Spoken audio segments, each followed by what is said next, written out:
भगवती पाण्डेको अभिव्यक्तिको बारेमा जुन संवेदनशीलता पैदा भएको छ, सरकार त्यसमा गम्भीर छ। हिजो मात्रै पनि हामीले गृह मन्त्रालय लगायत सम्बन्धित प्रहरी अधिकृत समेतलाई राखेर घटनाक्रमको समीक्षा गरिएको छ र दोषीलाई कारबाही गर्ने प्रक्रिया अगाडि बढेको जानकारी म तपाईहरुलाई गराउन चाहन्छु।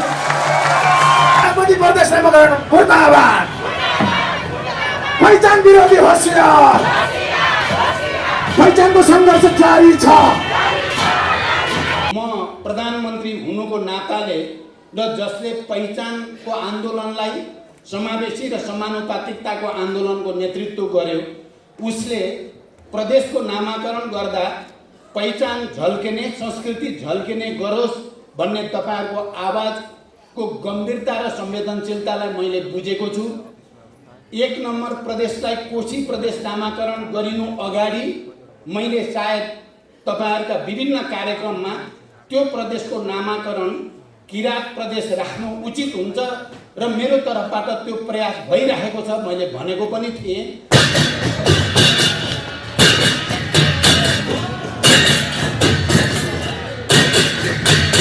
आवाज उठाउने आन्दोलनकारीहरूमाथि प्रहरीको ज्यादती भएको हो भन्ने ठहर हामीले हिजो गरेकै छौँ। महिलाहरूलाई जुन किसिमले यातना दिएको छ कोठाभित्र लगेर, त्यसको निम्ति दोषीमाथि कारबाही गर्ने प्रक्रिया पनि अगाडि बढिसकेको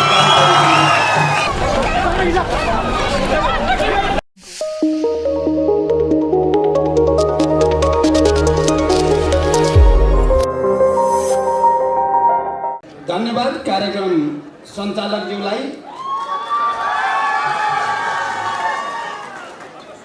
यो 29औं आदिवासी दिवसका अवसरमा आयोजित यो भव्य समारोहका अध्यक्ष महोदय, माननीय मन्त्रीज्यू, संवैधानिक निकायका मान्य प्रमुख तथा पदाधिकारीज्यूहरू, सङ्घीय संसदका सबै मान्य सदस्यहरू, आदिवासी जनजाति सम्बद्ध सङ्घ संस्थाका प्रमुख तथा प्रतिनिधिहरू, सञ्चारकर्मी मित्रहरू, उपस्थित आदरणीय दिदीबहिनी दाजुभाइहरू, सबभन्दा पहिला त म 29औं विश्व आदिवासी दिवसको अवसरमा देशभित्र र देश बाहिर रहनुभएका सम्पूर्ण आदिवासी जनजाति समुदाय सहित नेपालीहरूमा हार्दिक शुभकामना व्यक्त गर्दछु। आजको दिनले सङ्घीय लोकतान्त्रिक गणतन्त्रको कार्यान्वयन र सुदृढीकरण एवं पहिचान र अधिकारको आन्दोलनमा निरन्तर सफलताका निम्ति उत्प्रेरणा पैदा गर्ने विश्वास पनि म व्यक्त गर्न चाहन्छु। विश्वभरि करोडौं आदिवासीहरू रहेका छन्। नेपालमा पनि अत्यधिक ठुलो सङ्ख्या आदिवासी जनजातिहरूको रहेको छ। हालसम्म 60 आदिवासी जनजाति समुदायहरू सूचीकृत भएको र तिनीहरूको आफ्नो भाषा संस्कृति रहेको, ती सबै राज्य सत्ताको भाषा संस्कृति भन्दा केही फरक छन्।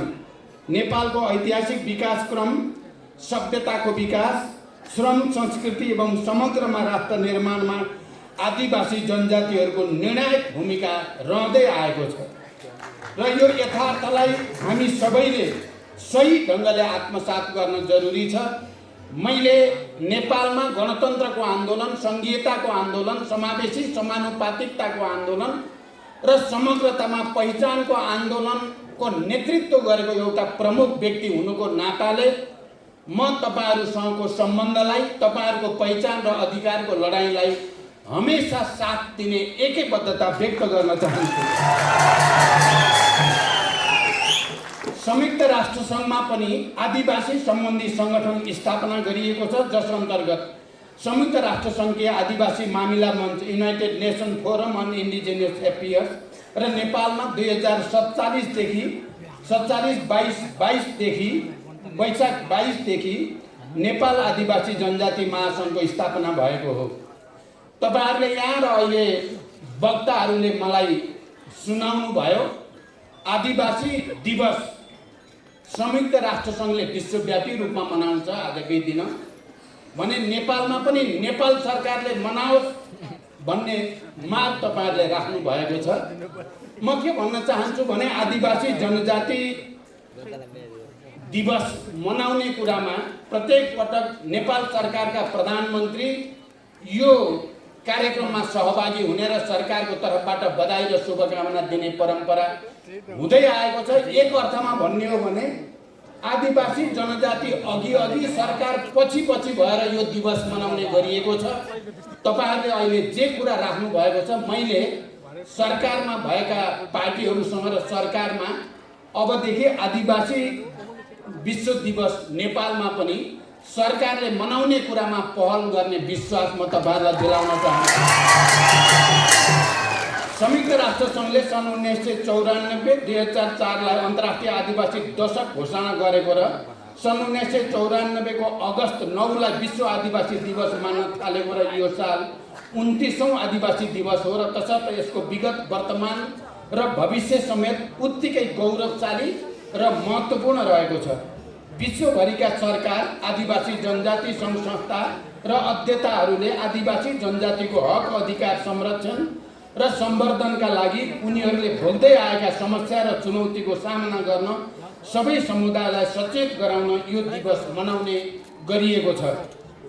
जनयुद्ध, ऐतिहासिक जनआन्दोलन लगायत सबै उत्पीडित जाति समुदायका विभिन्न आन्दोलनहरूको बलमा निर्मित नेपालको संविधानको प्रस्तावनामा नै नेपाल बहुजातीय, बहुभाषिक, बहुधार्मिक, बहुसांस्कृतिक तथा भौगोलिक विविधता युक्त विशेषतालाई आत्मसात गरी विविधता बीचको एकता, सामाजिक सांस्कृतिक एकबद्धता, सहिष्णुता र सद्भावलाई संरक्षण एवं प्रवर्धन गर्दै वर्गीय, जातीय, क्षेत्रीय, भाषिक, धार्मिक, लैङ्गिक विभेद र सबै प्रकारका जातीय छुवाछुतको अन्त्य गरी आर्थिक समानता, समृद्धि र सामाजिक न्याय सुनिश्चित गर्न समानुपातिक, समावेशी र सहभागितामूलक सिद्धान्तका आधारमा समतामूलक समाजको निर्माण गर्ने संकल्प भएर मैले यो संविधानको भाषा मैले यहाँहरुको अगाडि फेरि एकचोटि पढेर सुनाएँ। त्यो संकल्प गरिएको छ। साथै नेपालको संविधानको भाग 27 धारा 261 मा आदिवासी जनजाति आयोगको व्यवस्था गरिएको छ, जसले मूलतः आदिवासी जनजाति सम्बद्ध नीति निर्माणका लागि नेपाल सरकार समक्ष सिफारिस गर्ने तथा सुझाव दिने, सरकारद्वारा सञ्चालित नीति तथा कार्यक्रमको समीक्षा, अनुगमन र मूल्याङ्कन गर्ने र समुदायको सशक्तिकरणका लागि चेतनामूलक कार्यक्रम सञ्चालन गर्ने गर्दछ। आदिवासी जनजाति महासङ्घले संस्कार, संस्कृति र भाषाको पहिचान, आदिवासी जनजातिको अधिकार संरक्षण र सम्वर्धनका लागि पहरेदारको भूमिका खेल्न र सरकारलाई सचेत गराउन एवं बहुआयामिक विकासको नीति, कानुन, कार्यक्रम र सशक्तिकरणको कार्यभार प्राप्त गरेको छ। नेपाल सरकार नेपालका आदिवासी समुदायले बोल्ने सबै भाषा, साहित्य, संस्कृति, सामाजिक शास्त्र, दर्शनको संरक्षण, सम्वर्धन र विकासमा सचेत र प्रतिबद्ध रहेको छ। विश्वव्यापी रूपमा देखा परेको आर्थिक सङ्कटबाट हामी पनि प्रभावित छौँ। त्यसैले हाम्रो चाहना हुँदाहुँदै पनि सरकारका तर्फबाट पर्याप्त बजेटको व्यवस्था गर्न निकै कठिन भएको छ र पनि भाषा, साहित्य, संस्कृति, दर्शनको विकासमा नेपाल सरकारको तर्फबाट गर्न सक्ने अधिकतम सहयोग बजेटको व्यवस्था गर्ने प्रयास भएको छ। अहिले भर्खरै अध्यक्षज्यूले मलाई त्यहाँ बस्दै गर्दा भन्नुभएको छ, यही कार्यक्रमको निम्ति पनि अहिले विगतमा भन्दा अलिकति अगाडि बढेर सहयोग हुनु पर्यो भन्नुभएको छ। म तपाईहरुको अगाडि पहिलाको भन्दा बढी सहयोग गर्ने विश्वास पनि व्यक्त गर्न चाहन्छु। यसका साथै आजको सन्दर्भमा आदिवासी जनजाति समुदायको पहलमा कानुन बनाउने, स्रोत साधन एवं जनशक्ति आयोग शक्तिशाली बनाउने, संविधानले व्यवस्था गरेको आदिवासी जनजातिको अधिकारलाई कार्यान्वयन गर्दै लैजाने, स्वायत्त, संरक्षित र विशेष क्षेत्रलाई कानुन बनाएर लागू गराउने, संघीयताको दृढ कार्यान्वयनका साथै थप अधिकारका निम्ति प्रयत्नशील रहने कार्यभार पनि हाम्रो अगाडि रहेको छ। हामी सबैको सामूहिक प्रयास र सङ्घर्षले उल्लेखित कार्यभार पूरा गर्न महत्त्वपूर्ण योगदान गर्नेछन् भन्ने पनि मेरो गहिरो विश्वास छ। यति भनिसकेपछि तपाईहरुले अहिले म प्रधानमन्त्री हुनुको नाताले र जसले पहिचानको आन्दोलनलाई समावेशी र समानुपातिकताको आन्दोलनको नेतृत्व गर्यो। उसले प्रदेशको नामाकरण गर्दा पहिचान झल्किने, संस्कृति झल्किने गरोस् भन्ने तपाईहरुको आवाजको गम्भीरता र संवेदनशीलतालाई मैले बुझेको छु। 1 नम्बर प्रदेशलाई कोशी प्रदेश नामाकरण गरिनु अगाडि मैले सायद तपाईहरुका विभिन्न कार्यक्रममा त्यो प्रदेशको नामाकरण किरात प्रदेश राख्नु उचित हुन्छ र मेरो तर्फबाट त्यो प्रयास भइरहेको छ मैले भनेको पनि थिएँ।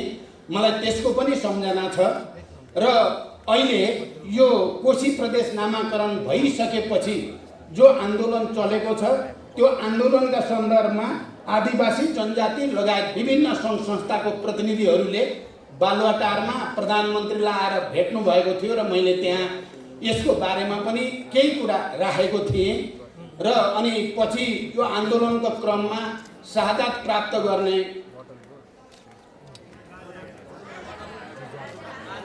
गार्जियनलाई शहीद घोषणा गराउनेमा पनि मैले क्याबिनेटबाट निर्णय गरेको र क्षतिपूर्तिको निर्णय पनि मैले त्यत्तिकै गरेको होइन, किनकि मैले पहिचान र अधिकारको आन्दोलनको नेता हुनुको नाताले मैले आदिवासी जनजातिको पक्षमा निर्णय गर्नुपर्छ भन्ने दायित्व मलाई अवगत छ र म निरन्तर तपाईहरुको साथमा रहनेछु। एउटा कुरा के अप्ठ्यारो पर्यो त भने 2070 मा मैले नेतृत्व गरेको पार्टीले पहिचान सहितको संहिता, संहिता सहितको संविधानको मूल नारा अन्तर्गत चुनाव लडिएको थियो। तर दुर्भाग्य हामीले जनतालाई राम्रोसँग प्रशिक्षित गर्न सकेनौं र हामीले भने जस्तो तपाईहरुले यहाँ यो कुरा पनि राख्नुभयो। मैले शेर्पामा गएर शेर्पा प्रदेशको नामाकरणको घोषणा पनि गरेकै थिएँ, किरातको पनि मैले गरेकै थिएँ, तर त्यसलाई कार्यान्वयन गर्नको निम्ति जति तागत सदनमा हामीलाई चाहिने हो, पहिचानका पक्षधरलाई चाहिने हो, त्यो शक्ति हामीलाई प्राप्त भएन। त्यसले गर्दा त्यसलाई लागू गर्न सकिएन। म तपाईहरुलाई यो कुरा पनि भन्न चाहन्छु, म दोस्रो चोटि प्रधानमन्त्री भएको बेलामा मधेसी र आदिवासी जनजातिको अधिकार अझै राम्रोसँग लिपिबद्ध भएको छैन भनेर अहिले जीव छिरिङ लामाले त मैले आवाज उठाएको छु भन्नुभयो, धन्यवाद तपाईलाई। तर मैले त संविधान संसदको प्रस्ताव, संशोधनको प्रस्ताव 2 पटक सदनमा प्रस्तुत गरेको छु। यो कुरालाई ध्यान दिन जरुरी छ। त्यो म नै त्यस्तो प्रधानमन्त्री हो जसले मधेसी र आदिवासीको अधिकार अझै स्पष्ट हुनुपर्छ, पहिचानको अधिकार जति हुनुपर्ने त्यति भएन भनेर 2 पटक संशोधन प्रस्ताव दर्ता भएको छ वैधानिक ढङ्गले। तर त्यति बेलाको ठुलो पार्टीको विरोधको कारणले त्यो पारित हुन सकेन। यो कुरा पनि म यहाँ राख्न चाहन्छु। त्यसकारण अहिले पनि तपाईहरुको जो चिन्ता छ, चासो छ पहिचानको होस् भन्नेमा, सिद्धान्त त हामी सबै सँगै छौं र यो छलफल चलि पनि राखेको छ। यो आन्दोलनसँग वार्ता संवाद गरेर कहीँ न कहीँ रचनात्मक ढङ्गले एउटा निकास निकाल्नुपर्छ भन्नेतिर सरकारको प्रयास जारी रहेको कुरा पनि म तपाईहरुलाई यहाँ जानकारी गराउन चाहन्छु। अब यही प्रयासबाट तपाईहरुले भने जस्तो गरी पहिचान आउने भयो त सो मच द बेटर, त्यो त धेरै राम्रो भयो। मेरो प्रयास त्यतैपट्टि हुनेछ। भएन भने अहिले शेर्पाजीले भने जस्तै 84 मा पहिचानका पक्षधरलाई टन्नै तपाईहरुले मत हालिदिनु भयो भने सदनैबाट त्यही पारित हुन्छ। यो कुरा पनि म तपाईहरुलाई भन्न चाहन्छु। मलाई विश्वास छ अहिलेको घटनाक्रमले एउटा नयाँ चेतना हामी सबैमा पैदा भएको छ, एउटा नयाँ चेतना पैदा भएको छ र त्यो चेतनाको बलमा हामीले पहिचान सहितका प्रदेशहरूको नामाकरण गर्न सकिनेछ। त्यसको निम्ति पनि गम्भीर रूपले विचार गर्न म तपाईहरुसँग अपिल गर्न चाहन्छु। र साथसाथै अहिले भर्खरै भगवती पाण्डेको अभिव्यक्तिको बारेमा जुन संवेदनशीलता पैदा भएको छ, सरकार त्यसमा गम्भीर छ। हिजो मात्रै पनि हामीले गृह मन्त्रालय लगायत सम्बन्धित प्रहरी अधिकृत समेतलाई राखेर घटनाक्रमको समीक्षा गरिएको छ र दोषीलाई कारबाही गर्ने प्रक्रिया अगाडि बढेको जानकारी म तपाईहरुलाई गराउन चाहन्छु। नेपाल बहुजातीय बहुभाषिक देश भएको र त्यहाँ एउटा सामाजिक सद्भाव र एकबद्धता रहेको सन्दर्भमा कुनै पनि जाति भाषा संस्कृति माथि अपमानित गर्ने कुनै पनि भाषा प्रयोग गर्नु त्यो बिल्कुल सहन सकिने कुरा होइन। त्यसकारण त्यो एकबद्धताको लागि र साथसाथै त्यो घटनासँग जोडिएर आवाज उठाउने आन्दोलनकारीहरूमाथि प्रहरीको ज्यादती भएको हो भन्ने ठहर हामीले हिजो गरेकै छौँ। महिलाहरूलाई जुन किसिमले यातना दिइएको छ कोठाभित्र लगेर त्यसको निम्ति दोषीमाथि कारबाही गर्ने प्रक्रिया पनि अगाडि बढिसकेको गराउन चाहन्छु। अन्त्यमा 29औं विश्व आदिवासी दिवसले प्राप्त अधिकारको संरक्षण र सुदृढीकरण गर्दै थप अधिकार प्राप्तिको आन्दोलनलाई व्यवस्थित तुल्याउन, राष्ट्रिय स्वाधीनता र एकतालाई सुदृढ गर्न एवं संविधानको परिकल्पना अनुरूप समाजवादको आधार तयार पार्न महत्त्वपूर्ण प्रेरणा मिल्ने विश्वासका साथ फेरि एकपटक तपाईहरू सबैमा र देशभित्र बाहिर रहेका सम्पूर्ण आदिवासी जनजातिहरूमा र सम्पूर्ण नेपालीहरूमा पनि हार्दिक बधाई र शुभकामना भन्दै बिदा हुन्छु। धन्यवाद। अभिवादन। सबैजनाले उहाँलाई एकचोटि तालीले सम्मान गरिदिनु होला। यो शान्ति बुद्धको र मूर्ति